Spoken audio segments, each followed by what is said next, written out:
성부 성자 성령께 찬송과 영광 돌려보내세.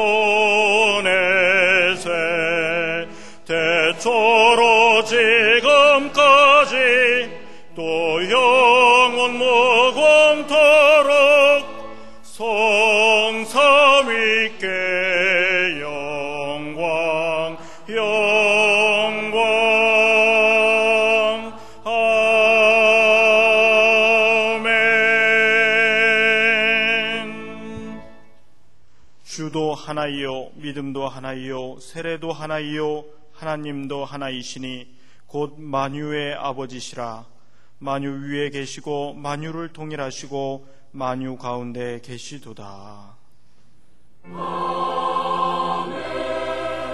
아멘.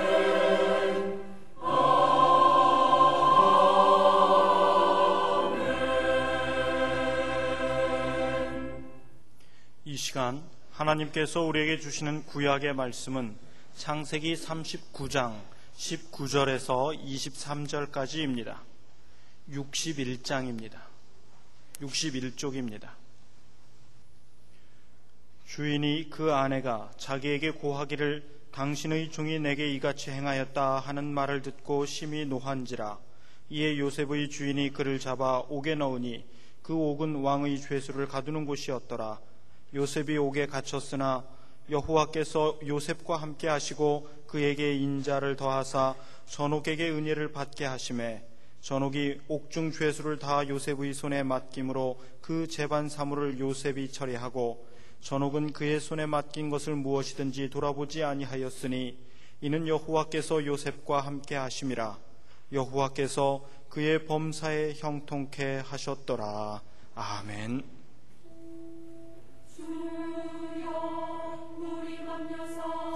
주의 말씀을 깨닫게 하옵소서.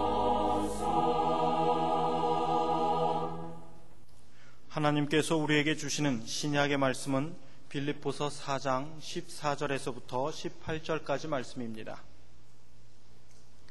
322쪽입니다.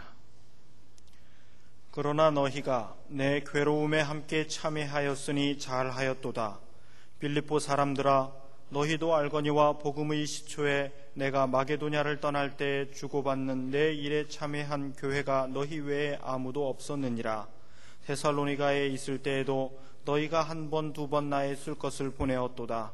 내가 선물을 구함이 아니요 오직 너희에게 유익하도록 과실이 번성하기를 구함이라. 내게는 모든 것이 있고 또 풍부한지라. 에바브로디도 편에 너희의 준 것을 받음으로 내가 풍족하니 이는 받으실 만한 향기로운 제물이요 하나님을 기쁘시게 한 것이라. 아멘. 구약성경 창세기 37장 이하를 자세히 읽어보면 야곱의 11번째 아들 요셉의 소설 같은 스토리가 재미있게 기록되어 있습니다. 야곱은 아들이 12이었는데 그 중에 11번째 아들 요셉을 사랑했습니다. 어떻게 보면 편애가 되고요, 또 어떻게 보면 아버지의 사랑을 독차지할 만큼 생각하는 것, 말하는 것, 생활, 자세가 그렇게 됐기 때문에 편애하게 된 이유도 있지 않겠습니까? 그런데 그것이 못마땅하다 보니까 형들이 요셉을 이스마엘 상인들에게 노예로 팔아버렸습니다. 세상에 이런 형들이 어디 있겠습니까? 자, 노예로 팔려간 요셉은 대국 애굽에 가서 12대장 보디발의 가정에서 노예로 일하게 됐는데 자기보다 먼저 들어온 노예들이 또 얼마나 많았겠습니까? 또 각자 자기 기능을 따라 열심히 일하는 사람들이 있었을 텐데 거기서 얼마 안 돼 가정 총무가 됐습니다. 그래서 그 모든 사람을 다스리고 가정 살림을 맡아 했는데 모함에 빠져 그나마 또 옥에 갇히는 신세가 됐어요. 지금 옥중에서 일어난 일이 오늘 본문 내용인데 그 후에 요셉은 점점 그 혐의가 벗겨지고 그리고 승진하고 올라가서 애굽의 총리가 되고 그리고 기근이 몇 년째 계속됐는데 애굽은 물론이고 중동 지방 여러 나라까지 구휼해서 다 위기를 극복하게 만들었습니다. 뿐만 아니라 자기 아버지와 형제들을 다 데려다가 살게 했는데, 그러다가 아버지 야곱이 죽자 형들은 아이고 인젠 죽었다, 가만히 있겠나, 아버지 살아계실 때야 그냥 있었지만 아버지가 돌아가셨으니 이제는 우리를 그냥 두겠나, 벌벌 떨 적에 요셉은 다 그들을 용서했어요. 하나님께서 다 뜻이 계셔서 나를 먼저 이렇게 보내고 이렇게 해서 우리 가족까지 다 살게 하셨습니다 하면서 용서하는 참 아름다운 스토리입니다. 특히 오늘의 구약 본문 줄거리를 살펴보면 요셉은 감옥 생활 가운데서도 남다른 혜택을 받았다는 것과 그것은 하나님께서 배후에서 역사하셨다 하는 것입니다. 그리고 23절 하반절을 보면 이제는 여호와께서 요셉과 함께, 이는 여호와께서 요셉과 함께 하심이라 여호와께서 그의 범사에 형통케 하셨더라 그랬어요. 그런데 여기서 말씀하는 형통의 의미가 도대체 뭐겠습니까? 저는 성경을 읽어가다 이 대목에 이를 적에 참 많은 생각을 하게 됐어요. 감옥에서 형통하면 얼마나 형통하겠어요? 이름 없는 부족에서 대국 애굽의 노예로 팔려온, 거기다가 감옥까지 밀려온, 앞으로 무슨 일이 기다리고 있을지 예측할 수 없는 상황에서 형통이란 도대체 어떤 것이겠습니까? 아마도 믿음으로 마음에는 평안이 있었다 정도로 이해할 수밖에 없습니다. 23절 말씀을 개역 개정판 성경으로 보면 간수장은 요셉에게 모든 일을 맡기고 아무것도 간섭하지 않았다. 그렇게 된 것은 주님께서 요셉과 함께 계시기 때문이며 주님께서 요셉을 돌보셔서 그가 하는 일은 무엇이나 다 잘되게 해 주셨기 때문이다. 요셉에게 모든 일을 맡기고 아무것도 간섭하지 않았습니다. 그러면 여기서 요셉은 무슨 일을 했겠습니까? 아마도 밥을 타다가 배식하고 설거지나 방 청소하는, 그리고 그 사람들을 질서 있게 다스리는 정도 아니었겠어요? 그런데 여기서 주목하고 파악해야 할 것이 있습니다. 우리가 또 명심할 것은 주님께서 요셉을 돌보셔서 그가 하는 일은 무엇이나 다 잘되게 해주셨기 때문이다. 하나님께서 우리 한 사람 한 사람을 돌보셔서 우리 한 사람 한 사람이 하는 일은 무엇이나 다 잘되게 해주시는 은혜를 입으시기 바랍니다. 여기서 우리가 주목하고 파악해야 할 것은, 첫째는 요셉은 원망도 낙심도 하지 않았습니다. 형들의 소행을 생각하면 참으로 이가 갈리는 일입니다. 세상 천지에 어떻게 형들이 똘똘 뭉쳐서 동생을 팔아먹겠습니까?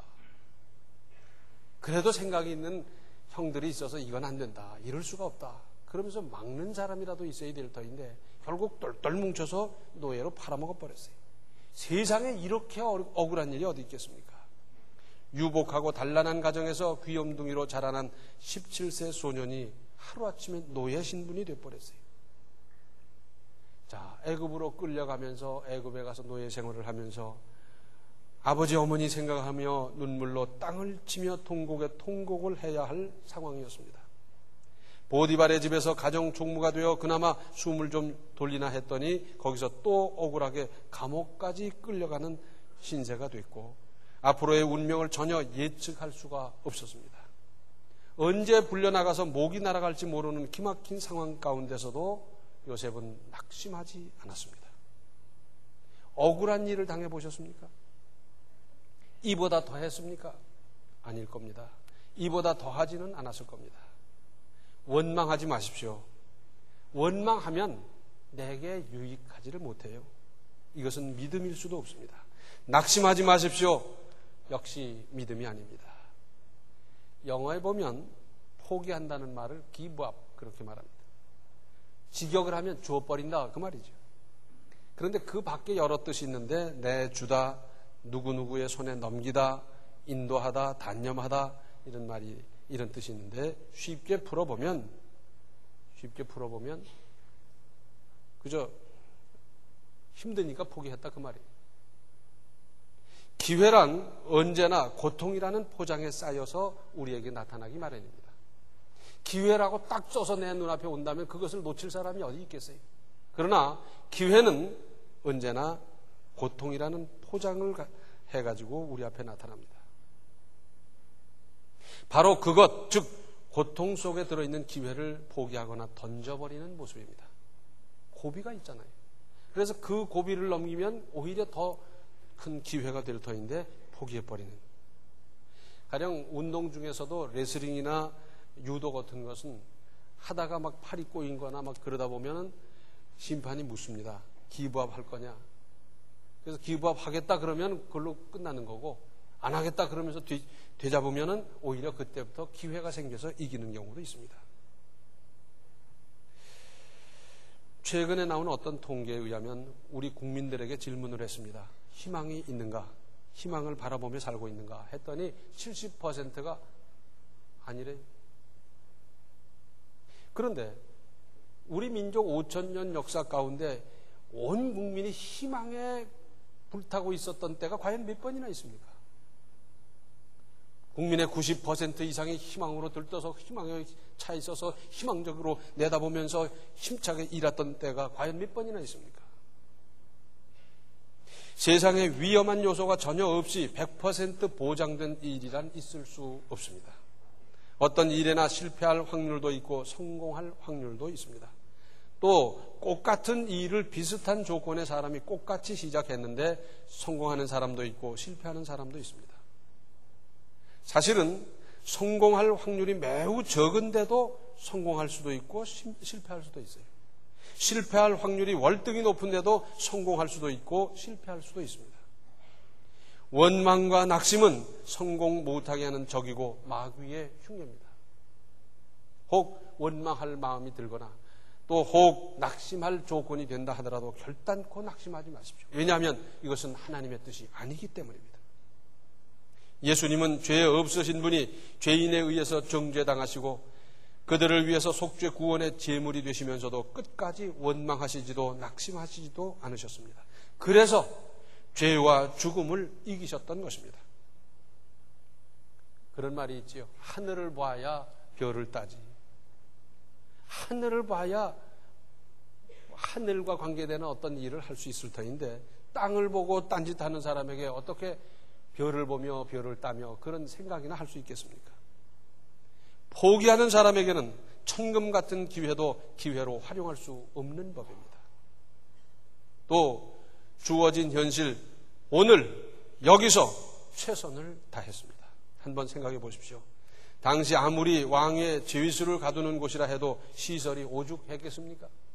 지금부터 한 4,000년 전인데 거기 무슨 통풍이 되고 햇빛이 들어오고 거기 무슨 세면시설이 있고 그랬겠습니까? 또 함께 투옥된 죄수들은 어떤 사람이었겠습니까? 왕궁에서 일하다가 들어온 전직 고관 대작이었을 겁니다. 그래서 오늘날 우리로 말하자면 무슨 고시에 패스하고 무슨 요직에 있던 사람, 뭐 뚱뚱한 사람, 뭐 별별 사람들을 만났을 거예요. 이들은 일반 죄수들, 즉 도둑질하다 잡혀온 사람, 강도, 사기, 폭행 이런 범죄자가 아니라 정치범이거나 경제사범들이었을 겁니다. 그래서 이들을 다스리기가 여간 쉽지 않았을 거예요. 그런데 그 일을 요셉에게 맡겼어요. 간수는 이들 중에서 이방노예 신분의 요셉에게 옥중 죄수와 집안 일들을 모두 맡겼다는 겁니다. 왜 그렇게 했겠습니까? 왜 그렇게 했겠어요? 그곳에서나마 최선을 다하고 있었기 때문이고요. 나이가 비록 어리지만은 그 대단한 사람들을 통솔할 능력이 있음을 봤기 때문 아니겠습니까? 우리는 흔히 어떤 일이 맡겨지면 에이 뭐 이까짓 것, 이런 일은 소질에도 안 맞고 재미도 없는데 이건 전공도 아닌데 그러면서 별로로 여기는 경향이 있어요. 특별히 군대 가서는 이제 시간만 가라 그러면서 대충대충 떼어 넘기는 경우도 있어요. 희망이 없고 일할 의욕이 생길 수 없는 처지였지만 요셉은 자기가 할 수 있는 최선을 그때 거기서 했던 것입니다. 이것이 중요합니다. 직업이나 직장도 그렇습니다. 자기 전공이나 취향에 맞아야 능률이 오르고 일을 해도 재미가 나고 그렇습니다. 맞습니다. 그러나 자기의 전공이나 취향에 딱 들어맞아서 직장생활 하는 사람이 과연 몇 명이나 됩니까? 전공도 취향도 별로 맞지 않지만 지금 여기서 최선을 다하는 사람에게 길도 열리고 하나님의 은혜도 따르게 마련입니다. 자기에게 꼭 들어맞는 직장을 한번 찾아보시겠습니까? 아마 평생을 헤매는 인생이 되고 말 거예요. 전공 따라서 취미 따라서 직장 딱 들어맞겠다고 들어갔는데 가보니까 영 아니네. 얼마 지나다가 사표 내버리고 찾아봅니다. 또 직장 마련해서 들어가요. 가서 일해보다 보니까 그게 아니네. 또 사표 내고 빙빙빙빙 평생을 그렇게 헤매고 말 것입니다. 지금 이 조건 여기서 최선을 다하십시오. 요셉은 여기서 잘한다고 해서 감형이 보장되는 것도 아니고 살아날 길이 보이는 것도 아니었습니다. 너 여기서 잘한다고 뭐 감형될 줄 아니? 너 여기서 그렇게 열심히 한다고 뭐 살 길 열리는 줄 알아? 그렇게 비웃는 사람도 있었을지 모릅니다. 다만 지금 여기서 최선을 다했고 이러한 요셉을 하나님은 연단하시면서 한편으로는 관찰하고 계셨던 것 아니겠습니까? 대충 쓸 그릇은 혹독하게 연단 안 해요. 큰 그릇으로 쓰려니까 혹독하게 연단하는 거예요. 그리고 하나님 입장에서는 그 과정을 제시하시면서 깊이 관찰하는 겁니다. 얘가 그래도 믿음이 있는데, 얘가 그래도 지혜가 있는데, 이런 훈련쯤은 능히 해낼 수 있겠는데, 그러면서 관찰하는 거예요. 맞아. 그것이 믿음이다. 옳거니 그래야지. 됐다. 그러면서 하나님은 쭉 관찰하고 계시는 거예요. 또 요셉은 아브라함의 하나님, 조부 이삭의 하나님, 아버지 야곱의 하나님을 굳게 믿었고 또한 하나님께서 보여주신 증거를 그대로 이루어질 가능성이 보이지 않았지만 믿고 또 믿었습니다. 우리가 잘 아는 믿음장이라고 하는 히브리서 11장 1절과 2절에는 이렇게 기록되어 있습니다.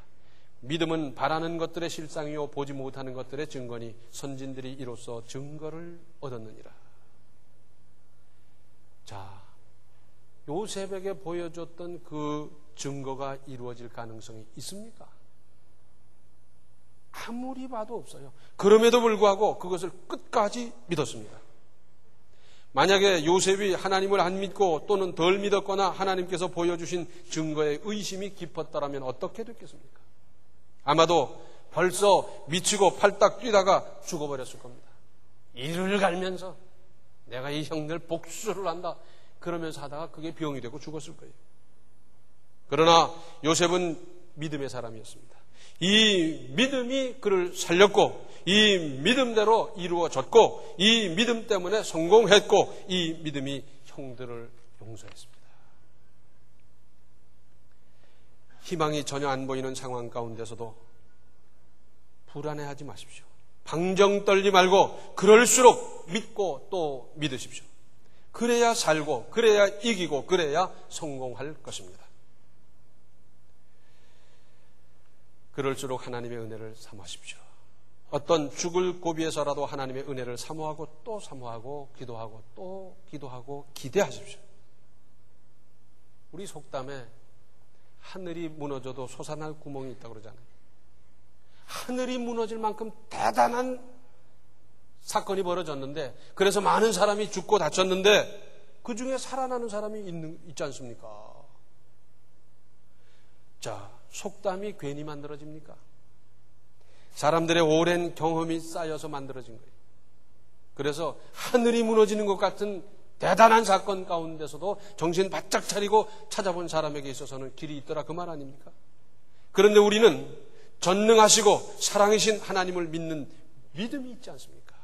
그분이 우리의 아버지가 되시고 졸지도 아니하시고 주무시지도 아니하시고 우리를 지켜주고 계시지 않습니까?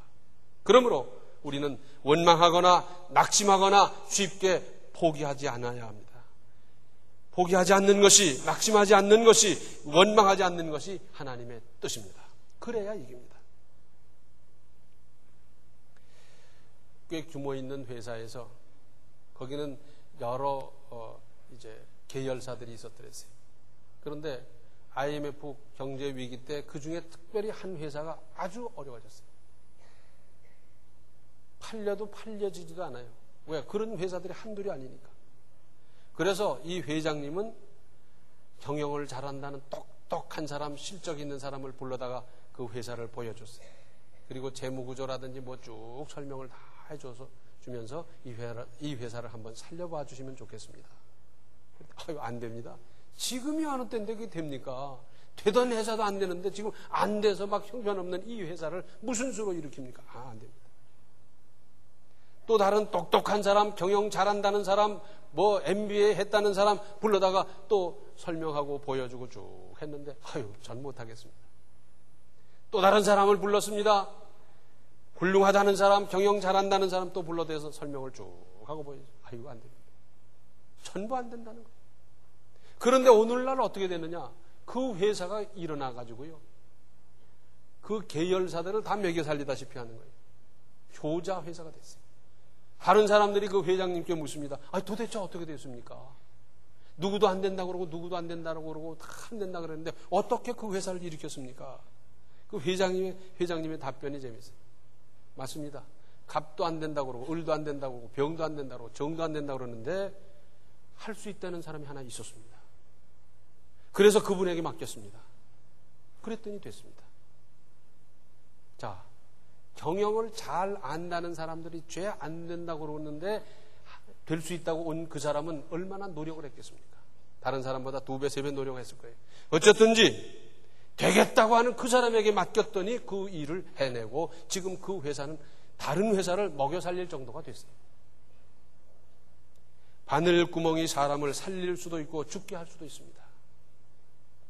혹 탄광이 무너지고 그럴 때 신락 같은 공기구멍 하나로 숨을 쉬면서 연명하다가 이제 구출되는 모습을 우리는 보지 않습니까?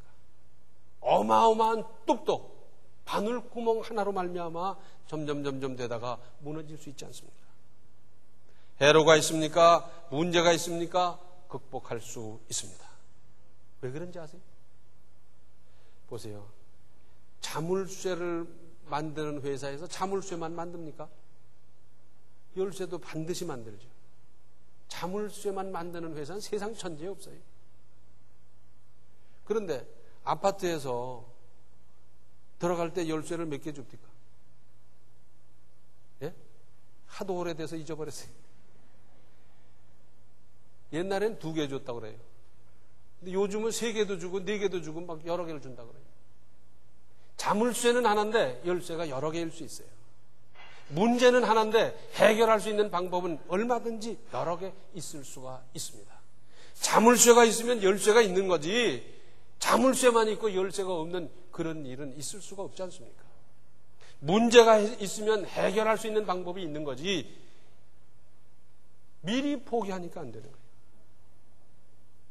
오늘은 광복절입니다. 특별히 일제 말기 1940년 이후 점점 생활이 어려워져 가는데 일본을 통해서 들려오는 소식은 중국을 다 먹었다고 그러고 그 다음에 남양군도로 쳐들어간다고 그러고 매일같이 승전보고하고 오늘은 어디를 따먹었다고 그러고 어디를 이겼다고 그러고 어디에서 전승했다고 그러고 막 그렇게 나오는 거예요. 자, 세계 정세에 어둡고요. 보아하니 일본의 국력은 대단하고 우리는 무슨 독립할 수 있는 가능성이 보이지를 않는 것 같고 지금 70 넘으신 분들은 기억하실지 모르겠어요. 일본군이 남양군도를 점령했다고 해서 그 승전을 기뻐하면서 집집마다 설탕, 시커먼 설탕을 돌려줬다고 그래요. 앞으로는 거기서 이런 것들을 갖다가 국민들을 잘 살게 해줄 거다. 고무신을 죄 한 켤레씩 나눠주면서 이제 고무신도 이렇게 해서 거기는 고무가 많이 나기 때문에 이렇게 풍족하게 해줄 거다. 그러면서 막 선전을 했다고 그래요. 그러다 보니까 똑똑하다는 사람들이 하나하나 변절해 가는 겁니다. 우리나라는 독립할 수 없어. 저 거대한 일본을 어떻게 이겨? 우린 독립 못하지. 그러면서 어차피 그럴 바에는 일본에 붙어서 그저 출세도 해보고 목구멍도 좀 어떻게 해결해보자. 그러면서 넘어갔어요. 그럴 즈음에 만주벌판에서는 가족을 떠나고 고향을 떠난 사람들이 광복군이 돼서 굶주리면서 동상에 걸려가면서 병으로 시달려가면서 이름 없이 독립투쟁, 독립전쟁을 했더랬습니다. 우리가 해방이 되고 광복이 되고 독립된 것은 미국이 이겨서라기보다는 이런 분들이 있어서 약은 사람이 변절할 때 미련하리만큼 대한독립 만세를 불러가며 나라를 위해서 싸우고 수고했고 이름 없이 쓰러져 갔던 그분들이 있어서 독립이 되고 광복이 됐던 것 아니겠습니까? 창세기 37장 이후를 읽으면서 요셉이 주인공으로 나오는 재미난 옛날 얘기 정도로 알아야 되겠습니까? 아닙니다.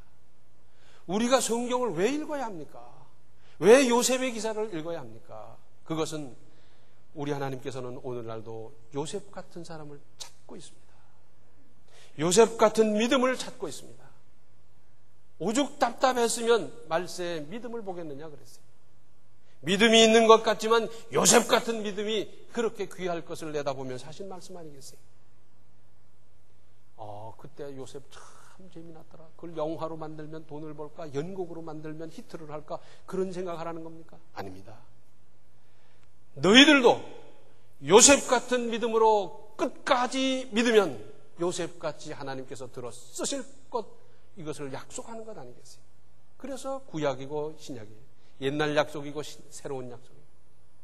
우리 한 사람 한 사람이 요셉 같은 믿음만 유지한다면 하나님께서 그렇게 들어 쓰실 텐데, 이 믿음이 안 되고 중간에 원망하고 중간에 낙심하고 중간에 포기하고 그러다 보니 하나님이 얼마나 답답하신지.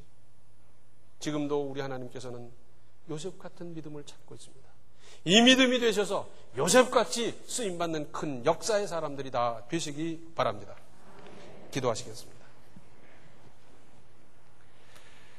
은혜로우신 아버지 하나님, 따지고 보니까 저희들은 참 믿음이 작았고 믿음이 적었습니다. 우리의 믿음이 참 큰 믿음, 온전한 믿음, 제대로 된 믿음이 될 수 있게 하여 주시옵소서. 천만 사람이 원망하고 낙심할 수밖에 없는 형편에 처한다 하더라도 요셉과 같은 믿음으로 끝까지 믿고 끝까지 충성해서 마침내 주님으로부터 그렇게 크게 쓰임받는 인물, 인생, 믿음이 되게 하여 주시옵소서. 예수님의 이름 받들어 간절히 기도하옵나이다. 아멘. 하나님의 깊으신 경륜을 확신하면서 인내로서 은혜를 받으십시오.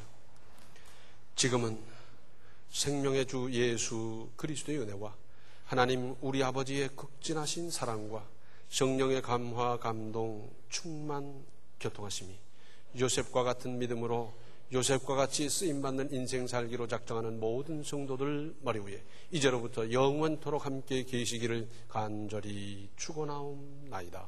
아멘. 성부 성자 성령 세자